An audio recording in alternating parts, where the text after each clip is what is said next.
मार्च 2004, कश्मीर का शोपिया इलाका।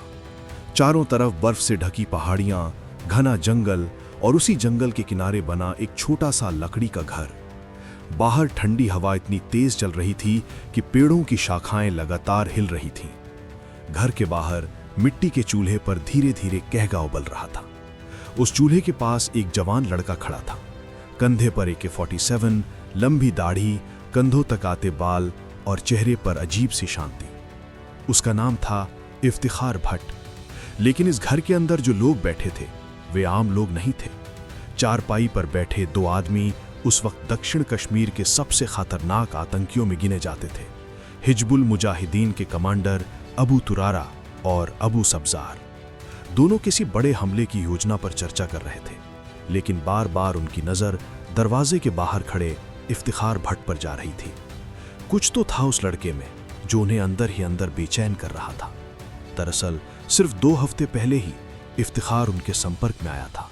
उसने बताया था कि 3 साल पहले भारतीय सेना के साथ हुए एक एनकाउंटर में उसके बड़े भाई की मौत हो गई थी और तभी से वो बदले की आग में जल रहा है। उसने आर्मी के काफिले पर हमले का ऐसा प्लान उनके सामने रखा कि दोनों कमांडर भी हैरान रह गए। चेक पोस्ट की लोकेशन, गार्ड्स की संख्या, भागने के रास्ते, सब कुछ इतनी बारीकी से तैयार था कि किसी को शक करने का मौका ही नहीं मिला।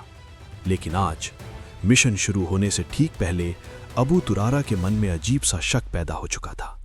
उसे लग रहा था कि कहीं ये लड़का कुछ छुपा तो नहीं रहा। कुछ देर बाद कहवा तैयार हो गया। इफ्तिखार ट्रे में 3 कप रखकर कमरे के अंदर आया और चारपाई के पास रख दिया। तीनों चुपचाप कहवा पीने लगे। कमरे में कुछ मिनटों तक सिर्फ खामोशी थी।